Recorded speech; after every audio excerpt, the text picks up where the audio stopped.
Well, let's go for a spin and see if it did the job or not.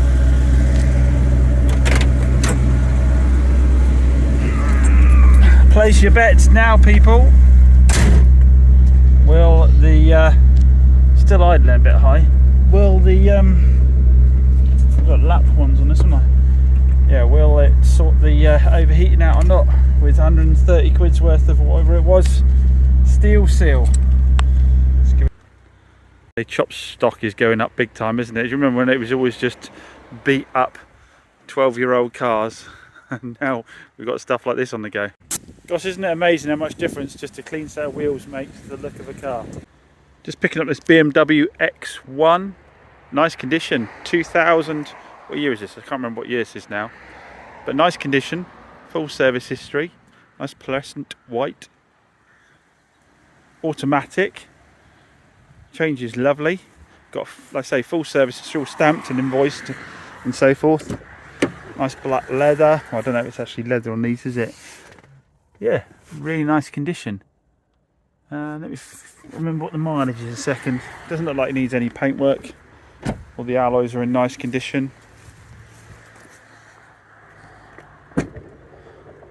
So, oh, it's a bit electric, that one. It's had a dog in the back, but it's got a cover in it. There you go, full electric. What was the mileage again on it? It was... Quick look. We're going to have a foot on their brake, haven't I think? Where's the mileage show up on this one? 63,000. So mileage isn't too bad. That's a bit of a no-brainer really, if we can get the deal right on it.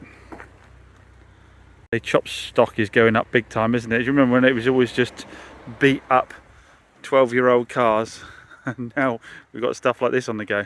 So as you can see, I did buy the X1, which why wouldn't you really? It was super clean. It was. I'll explain why I'm saying was. It was super clean, drives really nicely, but probably way too high a retail price for me. I don't really want to be getting into finance. So I have traded this one out, of course, to Joe at Burham Motors, because this is the kind of thing he wants on his forecourt at the moment. There was a good margin to be had in it, and I don't think it needed a lot of prep. So I did say to Joe, I said, oh, I'd have been tempted, had I not already messaged him about it, to keep it myself for retail. But you got to be good to your word, haven't you? You can't cherry pick out the ones after they've arrived and then just flog on the ones that you don't really like the look of. Although I think that is the way trade's supposed to work, actually, trade sales.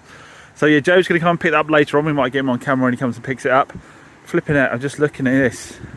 That looks an awful lot like to me. Like it's got brand new discs on it and backing plates. So someone's even put backing plates on it. Front disc definitely new. I don't think the old ones are, the back ones are, but the backing plates look super clean on that. Tyres, loads of tread. I don't think he has got a lot to do at all here. Well, Two Glasses Pete is out of day release from the nursing home again. So he is, I'm just saying, Pete, I'm just doing a bit of video. I'm just saying, you're on day release from the nursing home again. And I'm letting you do an oil change to keep yourself busy, aren't I? So he's doing an oil and filter change on our subscriber who came and bought the Renault Clio. We just need to do an oil and filter change on it before it goes out. So he's just in the process of doing that. Luckily he's got the Renault tool for the sump plugs. They've got a specific sump plug on them. So once he's done that, we'll pull that, give that another clean. I've got to do the engine bay detail on that one. And then we'll tuck that one back up inside again, ready for their pickup when they're ready. But there's a couple of other cars that I photographed which we haven't seen yet. So this one came via our subscriber Rupert. Many thanks for that. He had a Panda 4x4 off us a little while ago. One of his family members was selling this Fiat 500 and he said that I'd secure him a great price. They came with a quote from We Buy Any Car, which was higher than what I offered them, but only because they hadn't made adjustment for a couple of things. One being that it had less than a month's MOT left on it. Two, the windscreen is damaged with this big scrape along it from someone not having replaced a wiper early on enough. You can probably just see it there.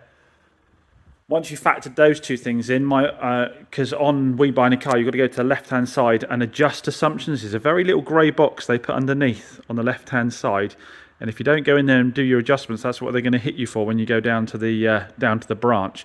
So I went and made them do that adjustments with me live, and my offer ended up being higher than We Buy Any Cars. So we've got a little 40,000 mile Fiat 500 on a 68 plate, so 2018, mid 2018, 40,000 miles, full history. It's had its belt done, and it's in this fantastic mint green, which is always super popular, and it's the lounge, which means it's got the alloys, it's got the glass roof, and the all-important checker interior, which is in lovely condition. Really nice car. Paintwork is bang on it. Interior is bang on. So I just need to get that one MOT'd. A buy locally that Moore's put me on to, a lady that was giving up driving. Another super low mileage cars. I'm doing so well with low mileage cars at the moment. We've got a Hyundai i10. You guys know I love a Hyundai i10. This one has 22,000 miles on it, I think, on a 66 plate. But here's the big thing with this one. I think you know what's coming. It is automatic. Full service history with Hyundai, then with Moore's. It is in really good condition. No paintwork to do at all on this one. I think you probably do with a bit of machine polish, just where the windmirror's got some sort of hedgerow scuffs on it there. And the wheel trims need to come off, and we need to paint behind the wheels, so that we do. This one, obviously, I haven't touched yet. I've got it inside, hoping I'll get round to it today at some point and get this one listed up for the weekend. Yeah, lovely car. Again, the lady had quotes from several different people. I went down, saw the car, gave her a quote, and she spoke to her son before. I went away, and then she spoke to her son to make sure he was happy with the price I gave. He was. So I went back and picked it up yesterday. Drives, as you'd expect, really lovely. Interior on it is mint as well. Nothing to do on there. So some nice touch wood. I should touch wood when I say it. Low prep stock. Mercedes, and I just can't seem to get a photograph. I need to do some editing that shows how nice and gold this is. Every time I take it outside and take pictures, it goes more browny. But I think if I could get across how nice and gold this is, it's not as brown as it looks in the pictures. Drove it yesterday again. I like to take them for a drive when I move everything around, make sure that everything's freed up on it. Started on the button, drives lovely. That 1.5 diesel, which is a Renault unit. I've always been a big fan of that engine.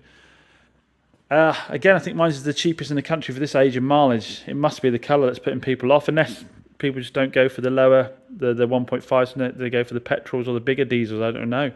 I would have thought it would be perfect car for someone that had got out of their first car. Maybe they had something like a Fiat 500. Now their insurance was coming down. I would have thought this would be the sort of perfect car for them. Obviously, being Mercedes-wise, the interior is all nice. Really nice spec out 6-speed box, Bluetooth, sat nav, all that. I think you've got to get the card for the sat nav actually.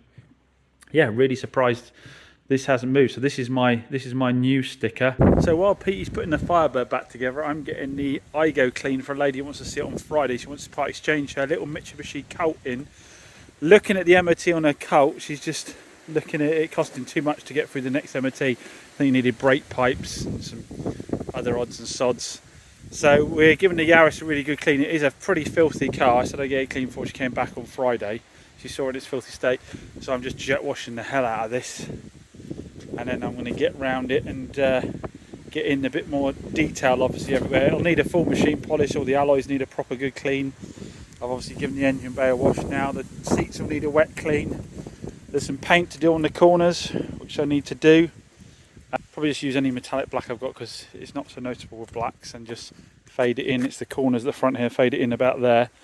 So I've got to get all that done before she comes back. Although she might be interested in the Honda Jazz as well, which I might be getting back because the Nissan's coming back with the gearbox done. So she's also into the Jazz, which I could kind of do with her going for the Jazz, because I've got another lady who's written off a Fiesta and has a budget of about 2.5–3 grand. So this could be a good option for her. And if the lady likes the Jazz, then I can get 2 sales rather than the one. So we need to crack on and do that. But I also need to nip the i10 down to that lady and see if she wants to buy the i10. The lady that can't get out of the house, I need to nip down and do that today as well. So lots on as always. And if you want to know what I'm using for cleaning, it's all in my Amazon shop. So I'll put a link to my Amazon shop down below. I get a lot of questions on me saying, what did you use to clean this? What did you use to clean that? I'll put it on my Amazon shop so you can easily find it. I think those of you who watch me for a while now, although I'm saying I got long, I do quite enjoy these cleaning jobs, bringing these little cars back to life, because I know after a machine polish and a detail of the alloys and interior, this is going to be a cracking little car. Obviously we've done the brand new advisory free MOT on it. We'll do an oil and filter change and it'll all be set to go.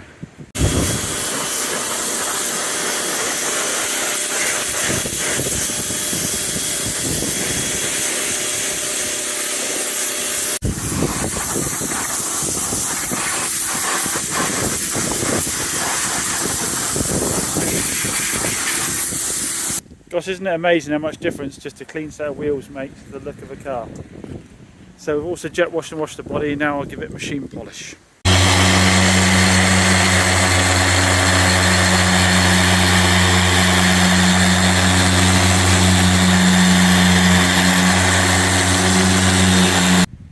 Looks a bit of a mess currently, but it's paint's coming quite nice. That's how faded the original paint is, and that's how it's coming after a machine polish. You can see the difference. You can't see a reflection, and you can see a reflection. So yeah, it's coming up all right. There we go. Now that looks better, doesn't it? I've got some fettling to do. I've got to clean the windscreen wipers up. I've got paint on the way from Marlowe's to do the scrapes on the corners, and it needs another quick a wipe over to get rid of some of the remaining compound. That mirror cap will be worth doing as well. But yeah, amazing how much better it looks after a machine polish and a clean of the wheels. The interior needs a good old clean as well. That's stage 1 done. Considering she saw it before, I think she's going to be pretty surprised by the look of it now.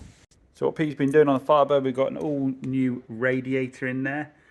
We have a new bung for that empty pipe that went out to the heater unit, I think.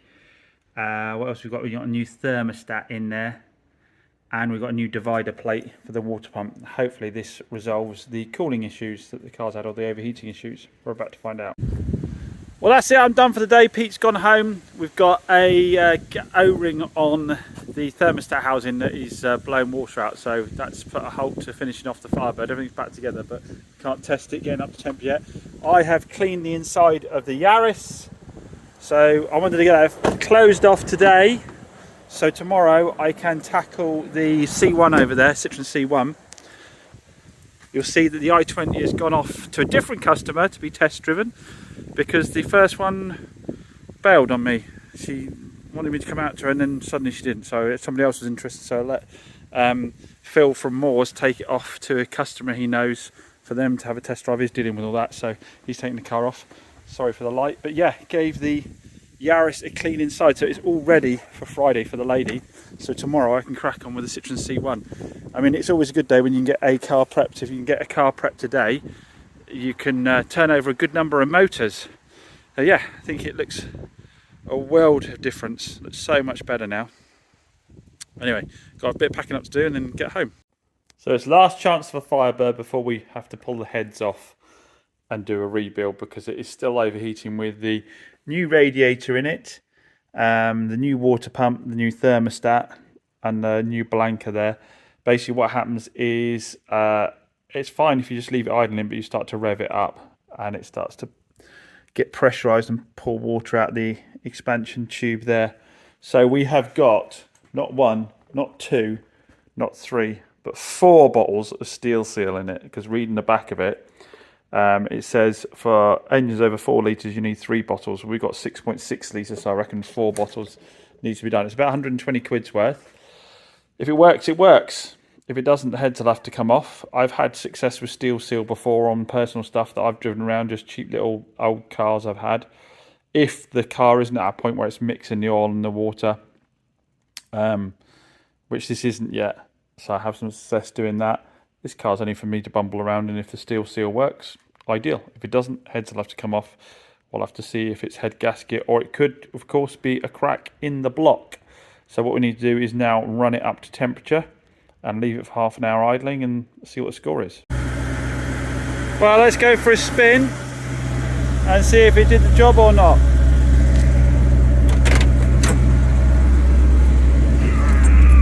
Place your bets now, people.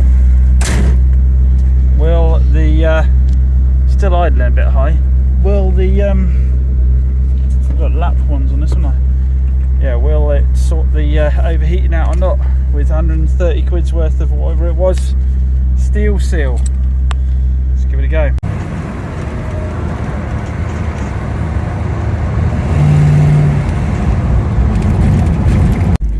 So, didn't seem to overheat then, but then it didn't much before when you had the air flowing over it. But I gave it some hard pulls, which was normally enough to trigger it before, get the temperature going up. I've not seen it do anything other than flicker up between sort of the 100 and the 160 there. So what we're going to do is, sometimes what I found is when I brought it back and turned the car off, that's when it started to overheat, and we'll start to see the steam coming out the bonnet and all that kind of stuff now. I'm not seeing as it stands right now. Put it into park. It does still need the idle sort, and it's revving too high. I need to pop the bonnet and get that idle down. That is idling way too high at the moment.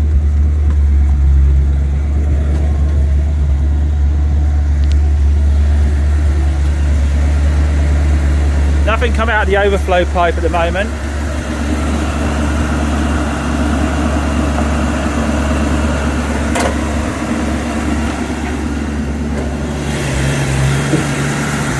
No signs of any steam or anything.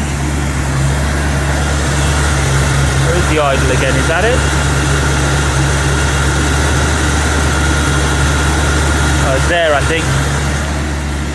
I think I've got a screwdriver in the back of the MGB. We'll start fiddling, see if we can't get that idle down a bit.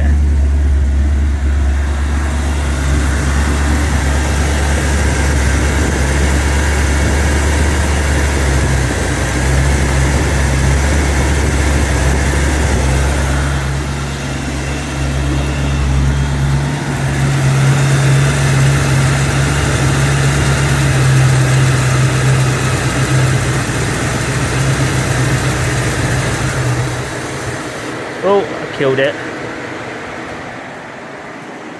I'll read up a little bit more about how to adjust the idle on that, because it is idling way too high at the moment.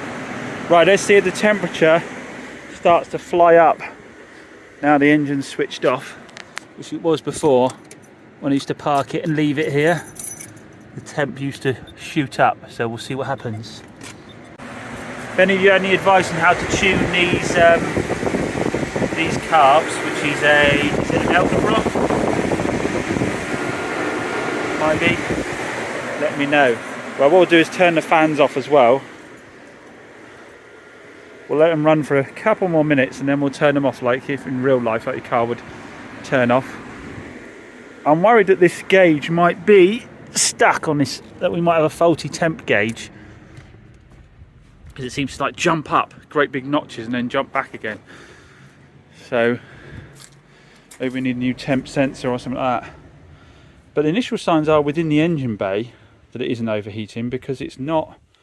Before it was peeing out of the expansion tube here all over the floor, when you parked the car up after running it for a little bit. So initial signs are that spending a load of money on a new radiator, a new thermostat, a new water pump, a new separator for the water pump, I should have just stuck 130 quid worth of steel sealing, but we'll see. Let's see that temp gauge a sec.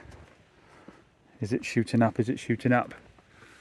No, it's not at the moment. There we go, I gave it a little tap and now we've got up a little bit on temperature, but still nowhere near where it was going before. It was right up here before. But obviously I need to know we've got an accurate temp sense. The thermostat I bought, I forget what the setting for the thermostat was. I think it was around there, somewhere like that, I think it was. Because obviously this is Fahrenheit, not Celsius. As always, I'm always welcome to any advice. I'm always open to any advice from those people that know what they're talking about. I am just doing a chops, aren't I, really? I'm blagging it a little bit when it comes to the mechanics side of things.